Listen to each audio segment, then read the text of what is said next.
Hey, what is up, everybody out there? Listen, I wasn't going to put a video up this week because I have so much work to do this weekend on my other channel that it was just no way I had the time to devote to investigating the fight card coming up this week and taking the time that it really requires to make picks. There's just no way I had that kind of time.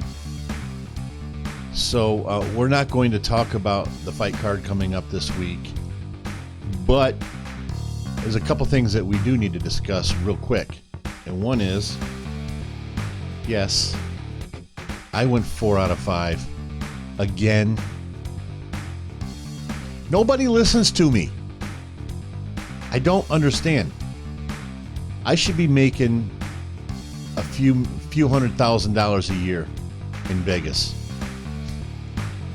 Okay, I'm being ridiculous here.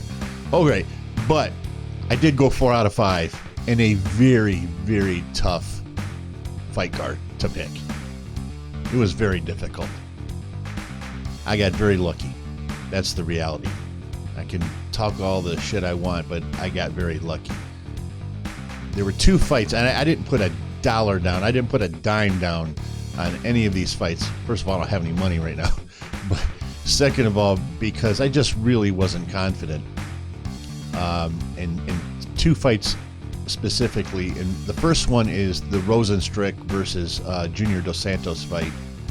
Really wasn't 100%. I thought that Rosenstrick would win that fight. But I wasn't 100% confident. And the reason being is because JDS is a legend, and if you looked at him, and I'll tell you the truth, if I would have saw the condition he was in physically before I made my picks, I would have picked him. He looked incredible. He looked like he was in incredible shape. I'd never seen JDS look that good. And no, Dirty likes the girls. But with that said, I did get it right. And there was one other fight that I just wasn't 100% on. It's funny because I was actually 110% sure, but at the same time, there were doubts lingering in my head. And let me explain. I'm talking about the Sean O'Malley fight versus Marlon Vera. I picked Marlon Vera to win. And I did that because, first of all, Marlon Vera was very, very underrated coming into this fight, and I knew that. As I told you before, his fight before O'Malley,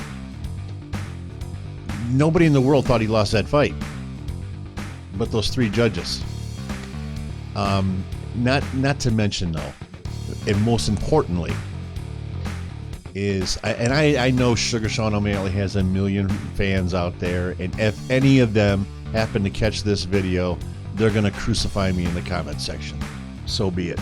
I was right. You're wrong.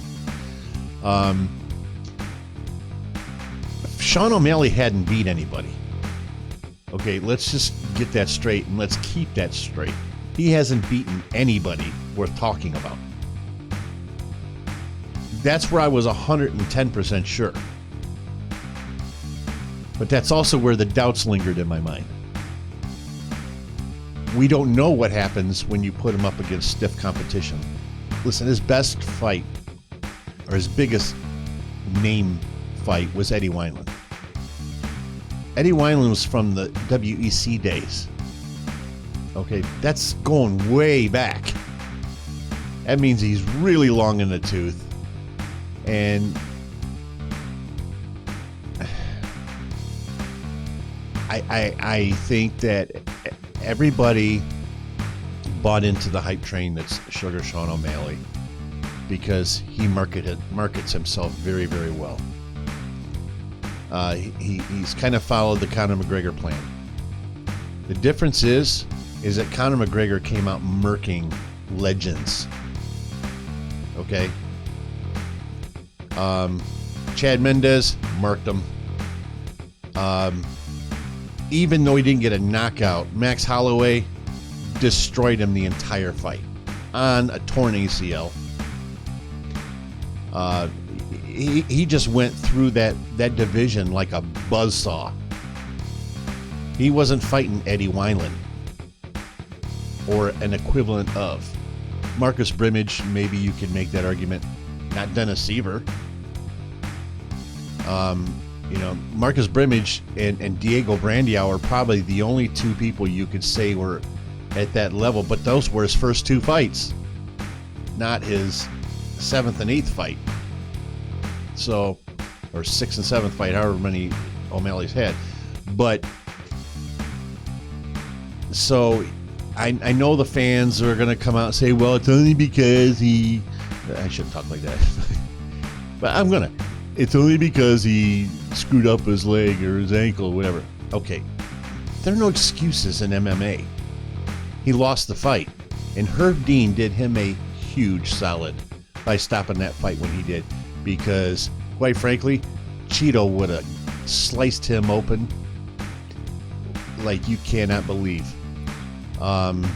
He was already starting to drop elbows on him. And as soon as that started happening, I think Herb Dean realized that O'Malley wasn't going to be able to fight on one leg.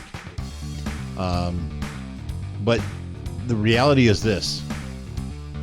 I knew the first minute of the fight that O'Malley was not going to win that fight before he did anything to his leg.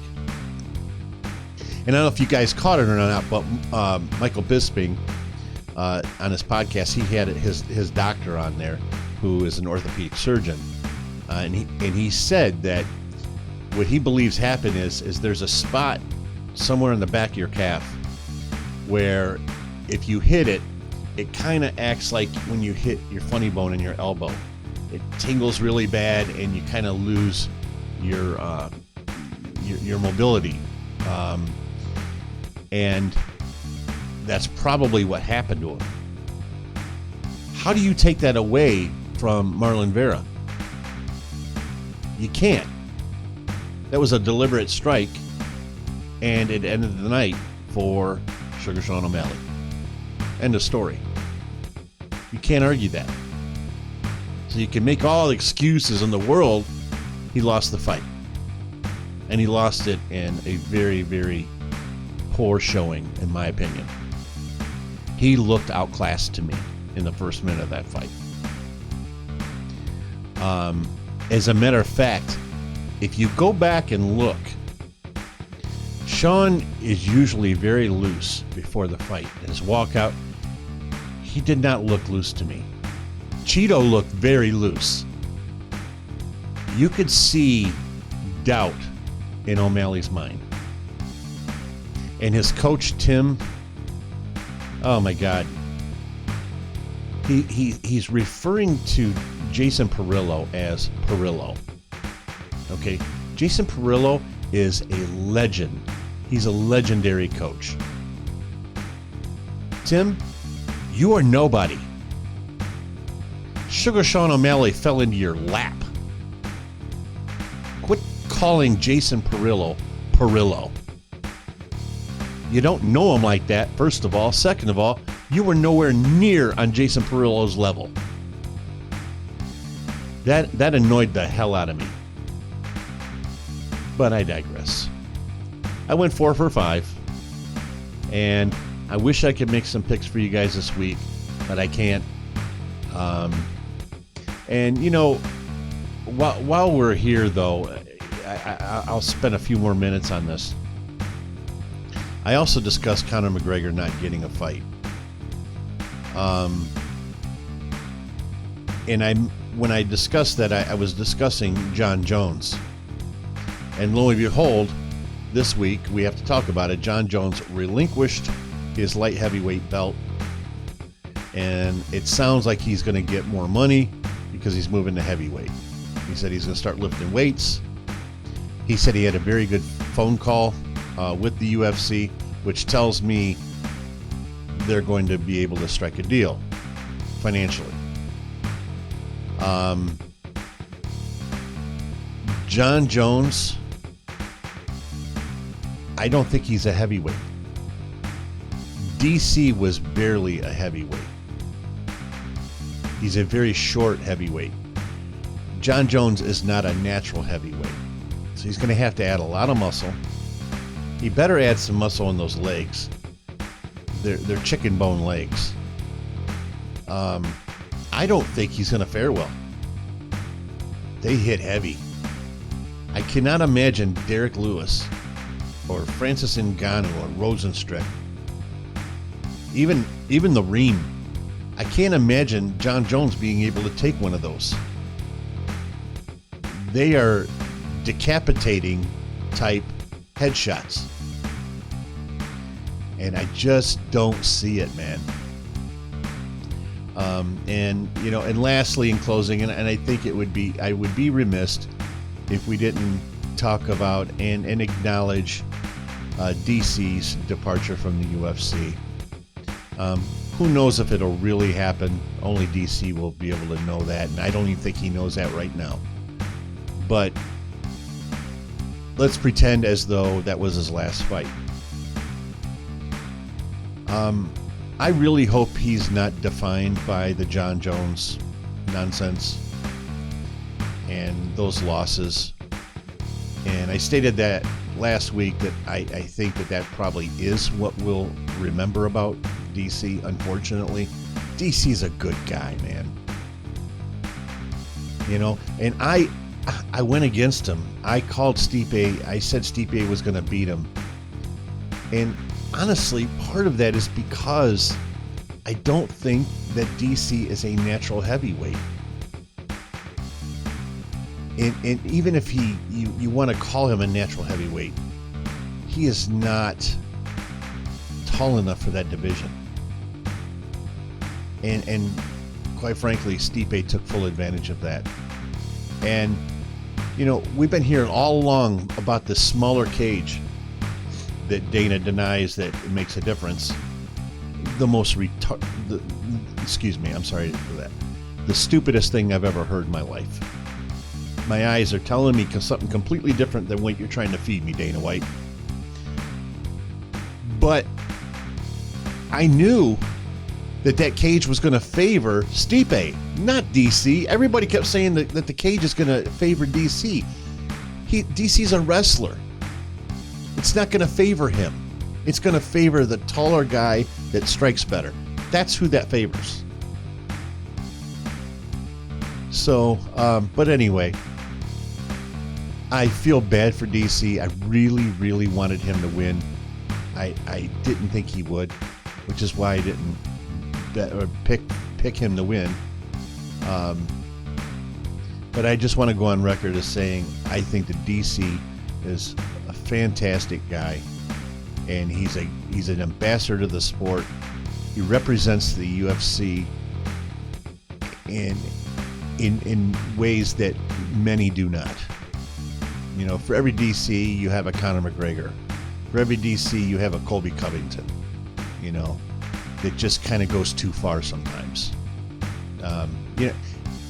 Conor's not as bad as Colby, but regardless, you have good guys that represent the UFC, and you have bad ones, and DC is definitely one of the good ones.